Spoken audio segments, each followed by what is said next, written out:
link. Let's see. 1 second, just sharing my screen. I'll give a minute for everybody to join also. Let's see. Okay, I just have to wait a minute for this to come.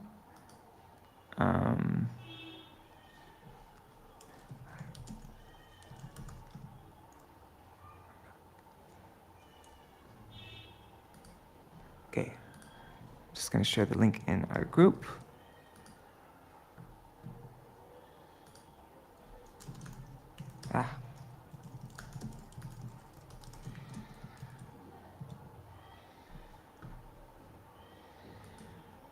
Okay. So where were we?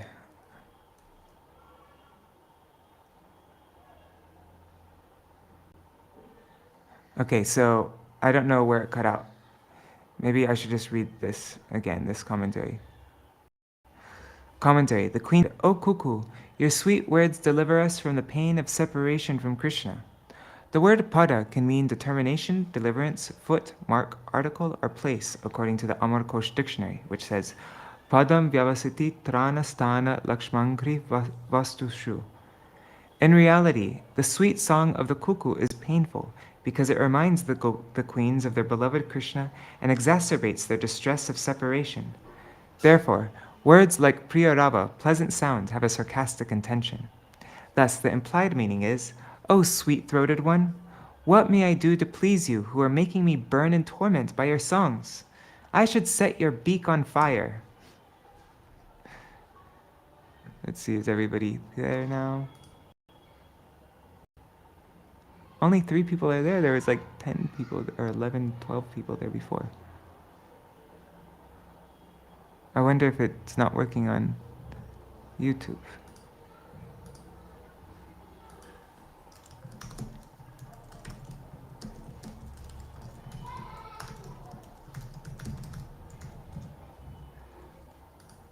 Oh, okay, there's one person.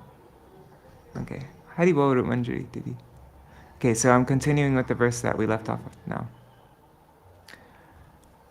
Na chalasi navadhasyudhara buddhe kshetidara chintaya se mahantamartam api bata vasudeva nandanagrim vayamiva kamaya se stanar vidhartum. O magnanimous mountain, you neither move nor speak. You must be pondering some matter of great importance. Or do you, like us, desire to hold on your breast the feet of Vasudev's darling son? Commentary. The queen said, O holder of the earth, Raivataka mountain, certainly you must be thinking about your desired goal, and thus you remain silent and unmoving. Perhaps this is your desire. Just as we hanker to hold Shamasundar's lotus feet on our raised breasts, you desire to place them on your raised peaks. If that is so, then you will end up in the same predicament as us.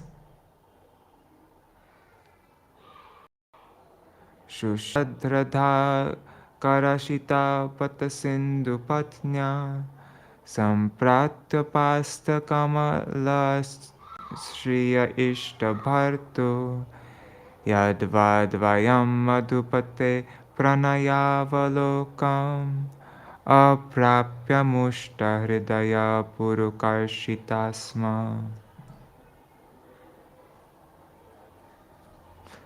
Forgot to check my mic. Okay. Hari Bol Rukmini Didi and Yashoda Didi. O rivers, wives of the ocean, your pools have now dried up. Alas, you have shriveled to nothing. Alas, you have shriveled to nothing, and your wealth of lotuses has vanished.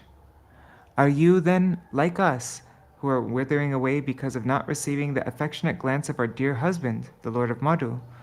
Are you then like us, who are withering away because of not receiving the affectionate glance of our husband, the Lord of Madhu, who has cheated our hearts? Commentary. The queen said, Wives of the ocean, your pools have all dried up, and we know the cause. By not obtaining the loving glance of your husband, the Lord of Madhu, who bestows all desired happiness even for you, the wives of the ocean, you have become just like us, who have failed to obtain Shama's loving glance, and whose hearts have thus been cheated. Thus, like us, you have become lean and thin, and are no longer beautified by blooming lotus flowers. Hangsa swagatamasiyatam piba payo bruanga. What's the meter for this? Hangsa swagatam asyatam piba payo. Hangsa swagatam asyatam piba payo bruyanga shore katam.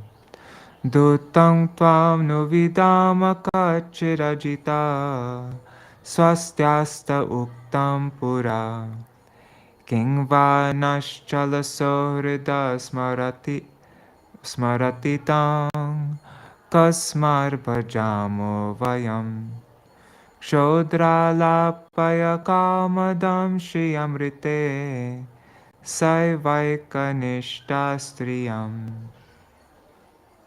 Welcome, Swan. Please sit here and drink some milk. Give us some news of the descendant of Shura, dear one. We know you are his messenger. Is that invincible Lord doing well? And does that unreliable friend of ours still remember the words he spoke to us long ago? Why should we go and worship him? O servant of a petty master, go tell him who fulfills our desires to come here without the goddess of fortune. Is she the only woman exclusively devoted to him? Commentary. Imagining that some swan was a messenger, the queens addressed him as follows. Is the unconquerable Lord doing well? The swan replied, How can Krishna be without you, his beloved consorts? Queens. Because does Krishna even remember the affectionate words that he once told one of us, Srimati Rukmini? Does he recall that he said, In all my palaces I see no other wife as dear as you? That's in Śrīmad-Bhāgavatam 10:60-50. Natva drisham pranayinam grihinam griheshu pashami. Wavering in his love, does he remember this assurance? Swan. He does indeed remember this, and that is just why he sent me here. You should all go to Krishna and worship him. Queens. If Krishna does remember, why is he not responding by coming here? Therefore, why should we go worship him if he refuses to come to be with us? Swan. But my dear oceans of compassion, Krishna is suffering so much in your absence. How can he be saved from this distress? Queens. Just listen, O servant of a petty master. Tell Krishna to come here as he should. If he is tormented by lusty desires, he has only himself to blame, since he himself is the creator of Cupid's power. We self-respecting ladies are not going to yield to his demands that we go seek him out. Swan. So be it. Then I will take my leave. Thinking that the swan would agree and go, the queens addressed him once more. Oh, it's a he. Okay. No, 1 minute, dear swan. Ask Krishna to come here to us, but without the goddess of fortune, who always cheats us by keeping him all to herself. Swan.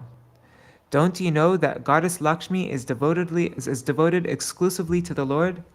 How could he give her up? How could he give her up like that? Queens.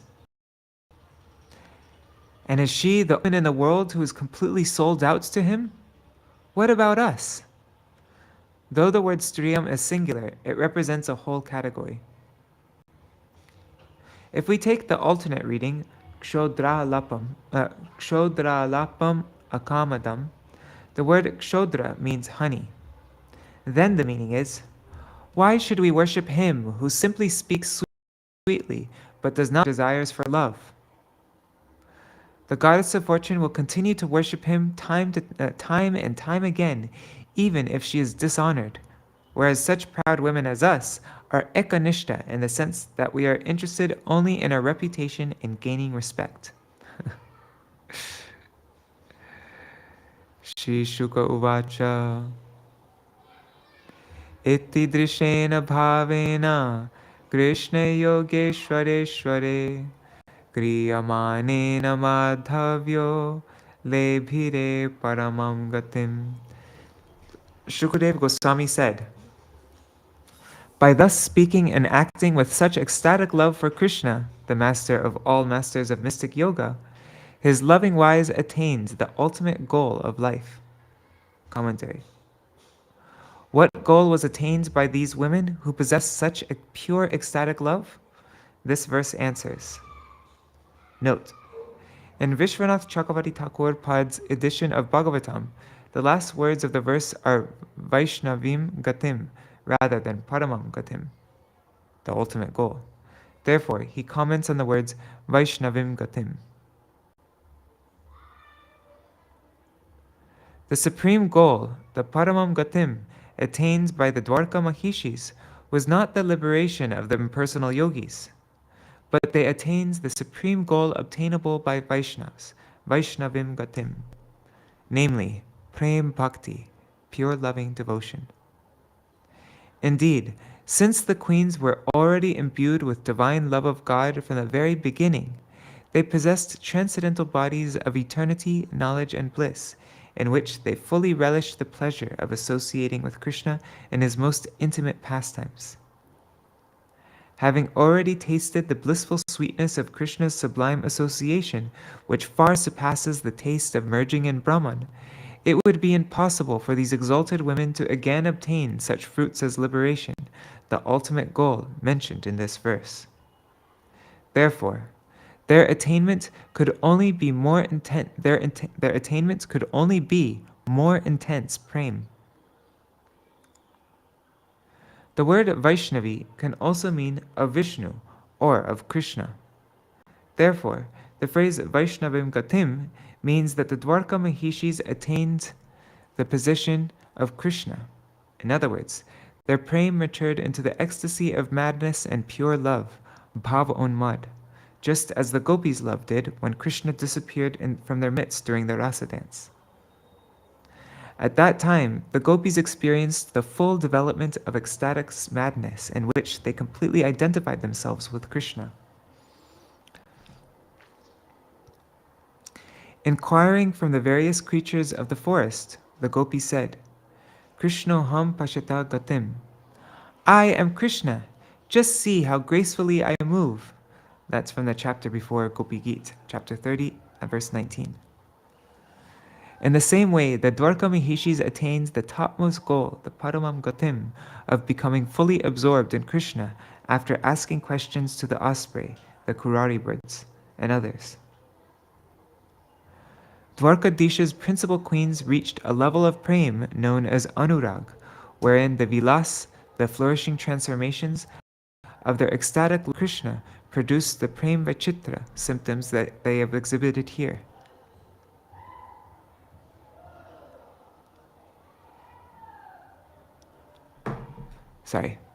The stage of Anurag is described in Ujjvala Nilamani.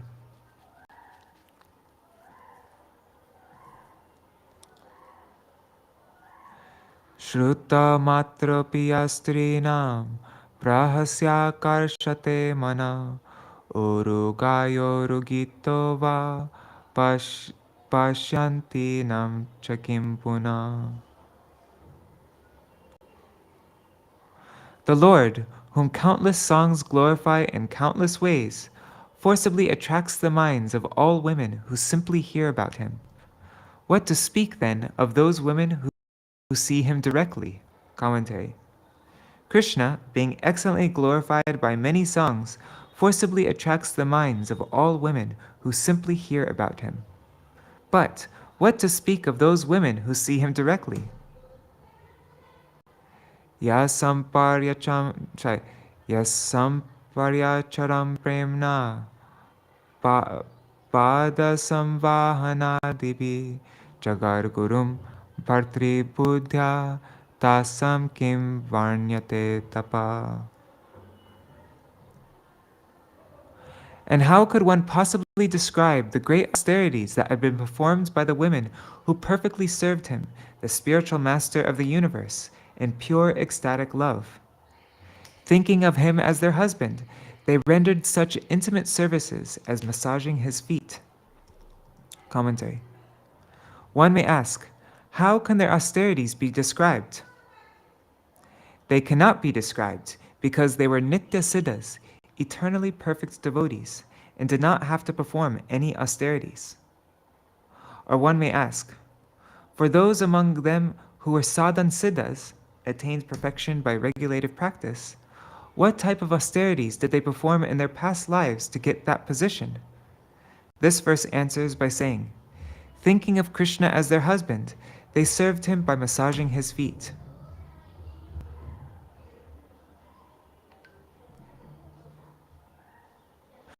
Okay, I'm seeing right now, let's first say Śrīmad-ji. I froze in the middle of verse 21.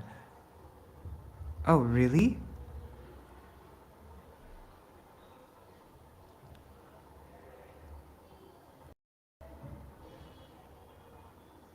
I just see this, I'm just seeing this, this message from Raseshwari that I froze on verse 21, and I'm on 28 now. So have you been just... Okay, but it did freeze at 21. Okay, it was bad for a while though. All right. But actually, you know what, everybody, I just am seeing right now, that our party is still at Devananda Gaudiya Math, and then they're gonna go to... Okay, Raseshwari Mataji is behind us all. Okay, but I just found out that our party is still at Devananda Gaudiya Math, and so they're gonna be going now to do Sankalpa. Well, they'll be going soon, and so I would actually like to go for that Sankalpa and putting Umadidi's ashes in the Ganga. I'm just gonna ride my bicycle over there. So I think I'm gonna end now. We're ending now at verse 28, and then we can finish off the chapter tomorrow. There's not that much more left though. Like, yeah, we're very close to the end. So, yeah, because all these next verses don't have any, don't have very long, whatchamacallit, purports. I'm just looking. All right, everybody. So I'll see you all tomorrow. Jai Shri Radhe. Hare Krishna, Krishna Krishna, Hare Hare, Hare Rama, Rama Rama, Hare Hare. Nitai Gaur, Hari Bol, Hari Bol, Hari Bol. Nitai Gaur, Hari Bol. All right, see you all.